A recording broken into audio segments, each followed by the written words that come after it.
Action. and action, as they say. I hope this picks us up, and if it doesn't, tough. See what happens. See what happens anyway. So cheers, coffee and all mate. that. All right, Yeah. happy days. Happy days. So good afternoon, ladies and gents.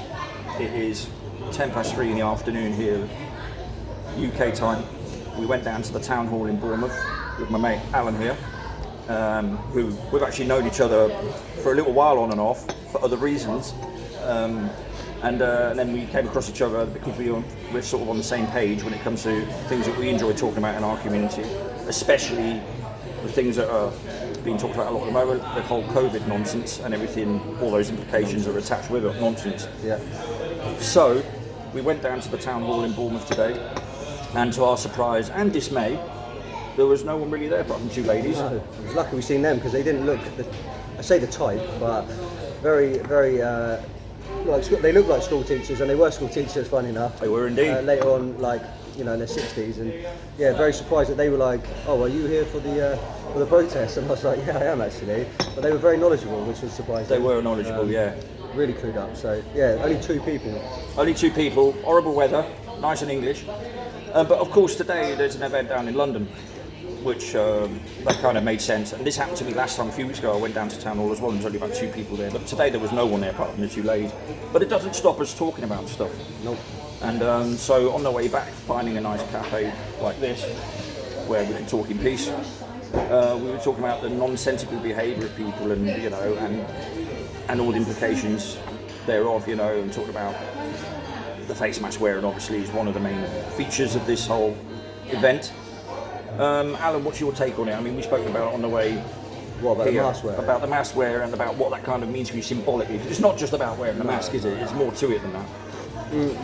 Well, I'll tell you, the other day I went to Moores Valley Country Park, and I went to the toilet, and basically when you go in the toilet there is like a big long queue, and they've very nicely like labelled your walking route to the toilet. It's nice. Yeah, I know, thank you, I'm so grateful they did that. Yeah. And then also they had hand washing stations all the way around in case there was a queue, and then you go in the toilet, and as I came out I could see the people coming around, and it blew my mind at the compliance and the obedience, that they just walk along, they see the pump, they pump their hands, get to near the toilet, they put their mask on, and they go in.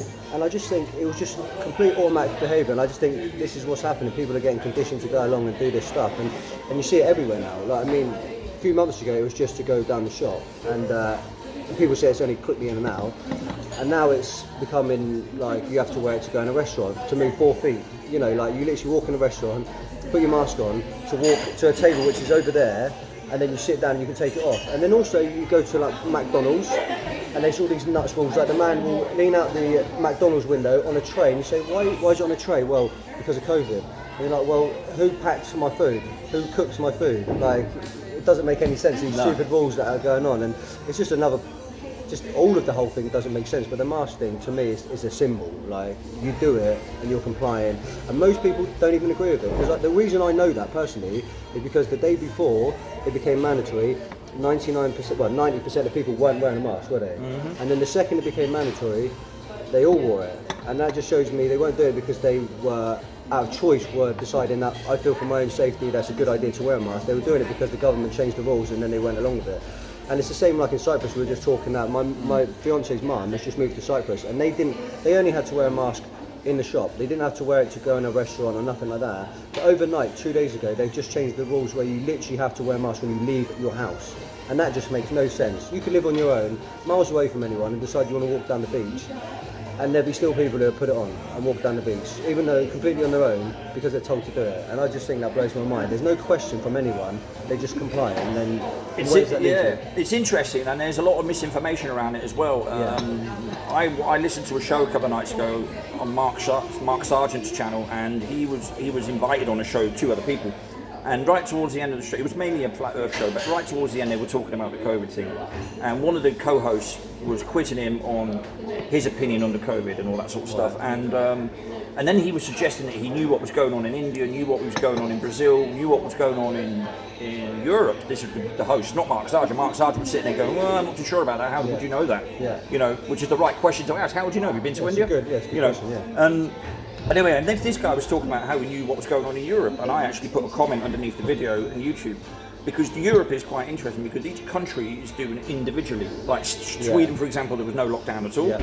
In France, for example, and I know this because I spoke to someone a couple of nights ago, they've introduced a 9 o'clock in the evening curfew. And if you go on the streets, you have to wear a mask. Otherwise, it's €145 on the spot fine. Crazy. Which is, crazy. It's nuts. Why would you wear one outdoors? Yeah. In the fresh air. In the fresh that shows air. you that's not about health. No, it's not that's about not health. healthy. No. You can't tell me that putting that on all day for hours on end. Because a big excuse a lot of people say is, well, surgeons wear them and people wear them in hospitals, but there's a difference. The room is ventilated, the air is really clean because it's filtered, and they probably change them quite often. When you're walking on the streets, there is a lot of car fumes, toxic air, and that is getting you. You're held up there. It's not the clean environment like a hospital. And also, most people wear the same one again and again and again. And that is going to give respiratory problems just through the fact that you're breathing your bacteria, your germs, building up like, what do you call that, a petri dish? Where you grow bacteria. And also, it's the lack of, you're breathing your own carbon monoxide back in as well. But there is a reason why we exhale the carbon dioxide. There is a reason why we're not plants. Yeah. You know what I mean? And we don't have photosynthesis as a function to survive off. You know, there is a reason for that, and that is stopping it. It's quite simple, really. I was talking to a woman, I mentioned this in the show a few weeks ago, in the charity shop, and she's having problems with her eyes. And I said, do you normally wear a mask? And she said, well, I'm not at the moment, but she said, normally I do. I said, just look at it like this. If you were wearing glasses and you wear a face mask, they steam up, right? Yeah. So if you took the glasses off, that carbon dioxide is going up through the top of your mask and into your eyes where it normally wouldn't go. Yeah. And she said, oh, I didn't really think about that. And I said, well, maybe worth thinking about. It's not doing you any favours wearing that bloody thing. No. All day. No. On a 10-hour shift. Yeah, mate, that's You know, exactly, like, it's crazy. And Absolutely crazy. But people do it. and they don't question it because they just trust what they're being told. Like, you need to question. There's no harm in questioning. And I swear, if you question, you start to see a different picture and you get a different answer, because normally you don't look for an answer, you're just going along with it. And tell you what, my eyes have been opened just by simple asking questions. That's it. Is this really what it seems? You know what I mean? Does this really make sense to me? And listen, not everything is a conspiracy, not everything is, a lie, but at the minute, a lot of it is. And this mask wearing absolutely makes no sense. And the amount of people I speak to agree with me, but they still go and wear it because they don't want to have any confrontation in the shop. They don't want to have someone maybe come up to them and say, oh, excuse me, sir, can you wear a mask? And it's like, you don't know where this is going, because so many people will just say, well, it's only for a few months, and when we get back to normal, it'll be fine. And I personally believe it will never go back to normal, especially with that level of compliance, because the only way it's going to go back to normal is if people take this vaccine. That's the big push for it. And that's the excuse they're using with the vaccination, isn't it? They're going to say, well, if you want all this nonsense to stop, here's the answer. Yeah. Take a vaccine, and then you don't have to wear face masks anymore. You don't have to social distance anymore. Well, that's like a turkey voting for Christmas, isn't it? Because basically you're saying, well, you don't know what's in the vaccine, take it anyway. Yeah. And now we don't know whether there's nanotechnology in there, whether that's directly linked with AI. We don't know whether it's there, whether what they're injecting in you is actually going to speed up a very negative process for you. Yeah. Whether it's a depopulation kind of thing going down. Could be anything. Could be absolutely anything. And am I going to leave that to chance? No, I'm not. I don't know about you, but I ain't taking one. Well, yeah, I feel like my God-given immune system, which is, which we've all been born with, is there for a reason, and I don't feel like I need to inject anything into me, especially when it comes with a risk, because I feel perfectly fine to go out and risk myself getting this really bad COVID than I would injecting myself with someone I have no idea what it is. You know what I mean? Absolutely. And it's, we all in agreement, we've been talking about this for a while now, a lot of us, that, we know that it's not the virus that's killing anybody, it's the consequences of the lockdown or the measures that have been put in place that are really harmful. Well, let's look at that. Let's look at all the potential ways all the potential people could die because of this stuff. Like, you've got the people getting locked in nursing homes, and they are literally not allowed to see anyone. So people are not getting looked after, and they potentially dying through lack of treatment, lack of medication. Because I know personally people who work in that industry. My mum's a nurse and stuff, and she says that a lot of the doctors and that aren't even going into nursing homes. They're literally just avoiding going into them, and they're not getting the treatment that they need. So that's going to put up death count. Then you've got people who are literally not going into hospitals. I know someone personally, my friend, I'm not going to say his name, but his dad went to hospital about 5 days ago. He's got skin cancer on his back. And basically he also had an ulcer in his mouth. So a week before he wanted to get an appointment to the dentist, but he couldn't because they were doing emergency only. And I don't know how that's not an emergency, but he had this ulcer in his mouth. So anyway, when he went to the hospital to get his skin cancer removed, which he waited about since March to get an operation date, they tested him with a temperature gun.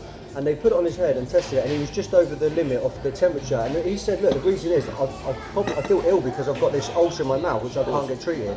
And they said, well, you can't come in. And he's like, look, I've waited, this is cancer in my back, I've waited for 6 months. And they said, look, you cannot come in and you have to rebook it. And it made me think, like, just before I carry on, if these hospitals are being safe to treat COVID patients, then why would they turn someone away because they potentially had COVID? That just didn't make sense to me anyway. No, but the fact that he didn't, not only did he not get his treatment then for the cancer, he's going to have to wait, which could potentially kill him. He's not been allowed in because he had COVID, which they're trying to free the hospitals up for anyway. So it didn't make sense anyway. But the point is, more deaths are happening from lack of treatment.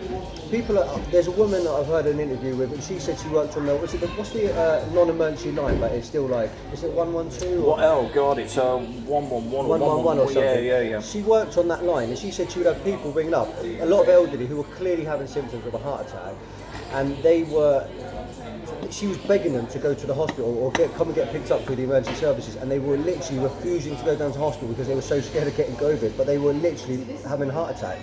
Like she said, they were clearly having heart attacks and they weren't willing to go down because they were more scared of that. So you start throwing them numbers in, and suicides and just loads of just different reasons. Those numbers alone, to me, would probably equal more than the supposed death count, because even the death count, you look at the deaths, what are they saying? Like, if you've been in hospital, or if you've been tested and you died in 28 days, you're a statistic. Yep. And if you die and you get tested anyway, you're a statistic. When clearly, like, people are dying of like AIDS, cancers, diabetes, heart attacks, any other kind of illnesses. Sometimes, not even illnesses, might have had a hit by a car or something. And if they're getting tested, they're getting put down as a statistic. And it's just crazy. You add them deaths in, which will take them away. What's the true number? Because you wouldn't, if you were dying of cancer, and then when you died of cancer, you caught a cold and that finished you off. What have you died of? Have you died of cancer, or did you die of the flu? You died of cancer. You just had a weakened immune system, but you never got put down before like that as the flu killed you. You'd be put down as the main contributing cause, which is cancer. But now you're getting put down as COVID when you had cancer for like 2 years. This is a good example of that is let's say you're an acute alcoholic, for example. Let's just say, for argument's sake, right? And your body eventually will catch up with you. Eventually you might die of pneumonia. Yeah. But of course it's not pneumonia really. The pneumonia has finished you off, but it's the alcoholism, the years and years of misuse that have pushed you to that point where it only takes that to kill you off. You've got the weakest immune system. Yeah, exactly, and that's exactly what we're talking about here with the whole COVID nonsense. I listened to an interview a couple of weeks ago. It was on David Icke's program actually. You might be worth watching it with the staff nurse who went to London. She was a young nurse from Bolton, I think. Sacked. She got sacked, right? She wore a uniform. She wore a uniform going to the demonstration, and because she was saying, look, this is all nonsense. We're not letting, like Alan was just saying, we're not letting the elderly out of their rooms. They can't go for their normal walks. They can't get visits, from their grandkids, which keeps them pepped up. Of course, it's part of the treatment to see your family. Yeah. We're approaching Christmas now. It's got to be a catastrophe for a lot of people. I'm pretty sure of it. And she ended up losing her job. But speaking out. That's why a lot of people aren't speaking out. Because there's a lot of people see that going on in their hospitals, and they're not speaking out because they're worried about losing their job.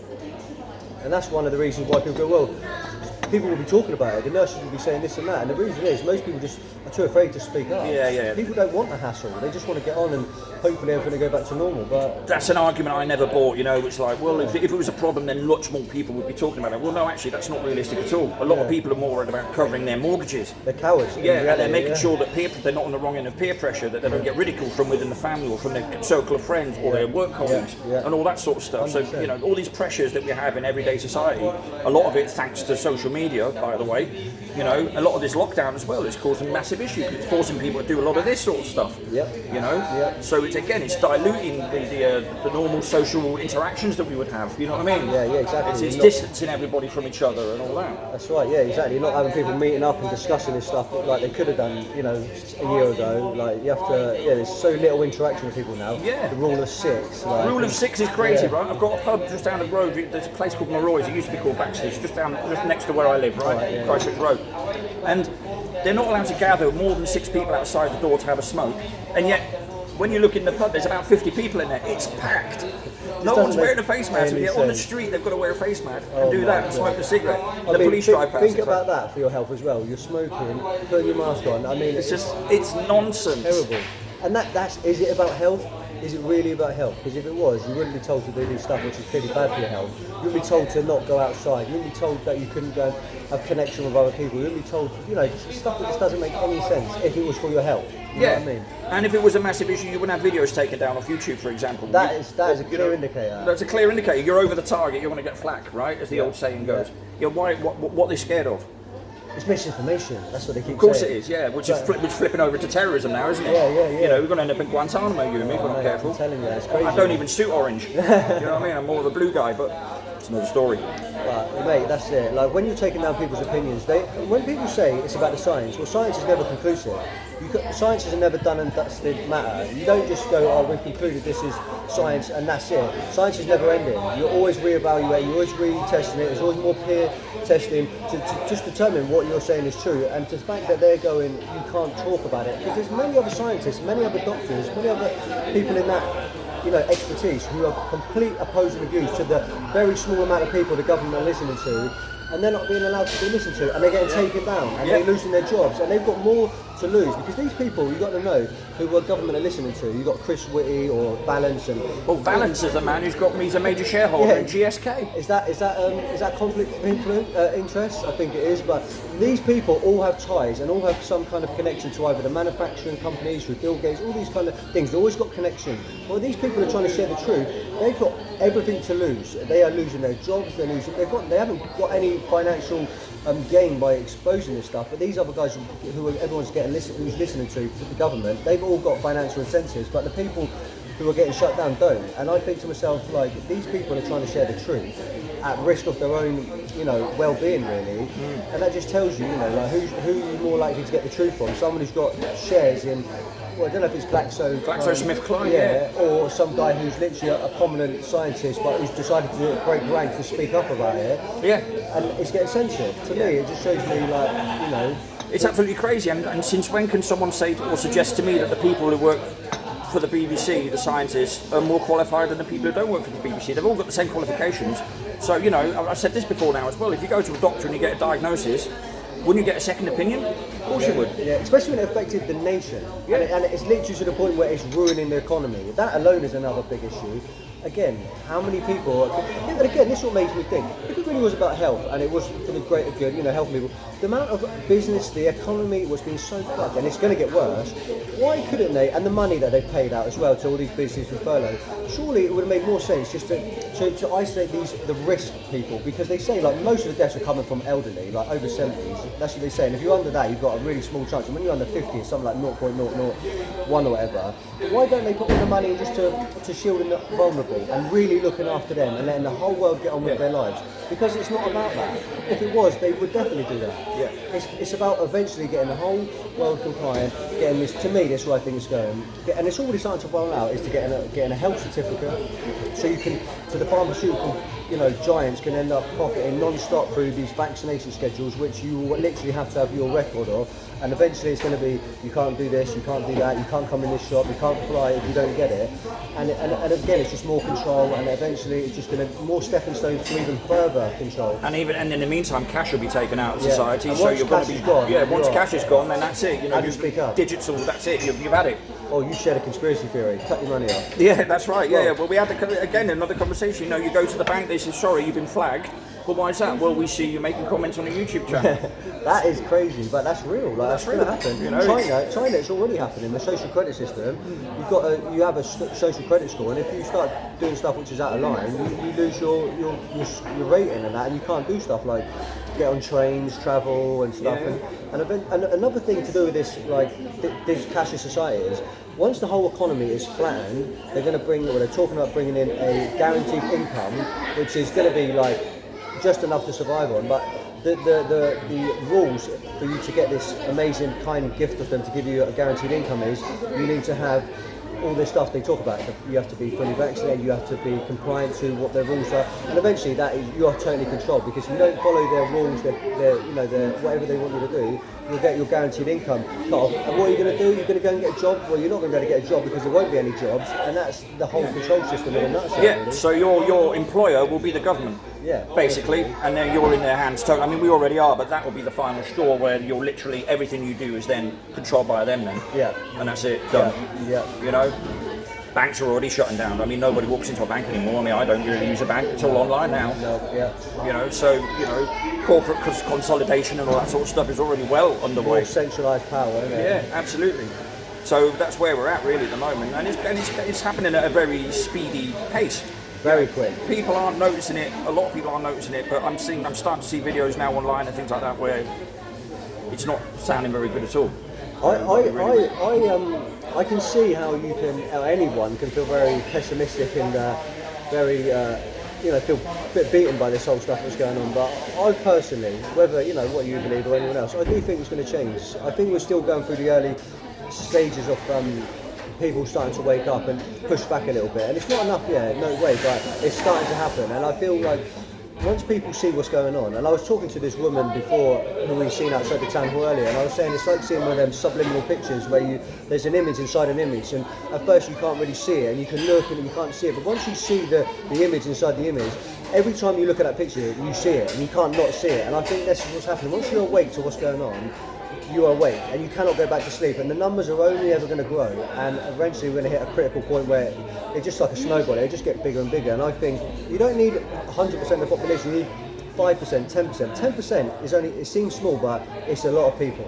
Well, it's 6 million over here. Yeah, exactly. So that's a lot. 6 million people, resisting and pushing back will just start a big momentum. And I think the momentum's happening, and it will grow bigger once these more stricter draconian laws come back in. Because people have already lived a year of this, and they're looking around. You don't have, take the media out of the equation, just look at your day-to-day life. Absolutely, yeah. Nothing is going on. I don't know, and this is, I don't know, best part of the year, 3/4 of the year, I do not know one person personally who've had a sickness that they've come down with COVID. I don't know anyone personally who's died.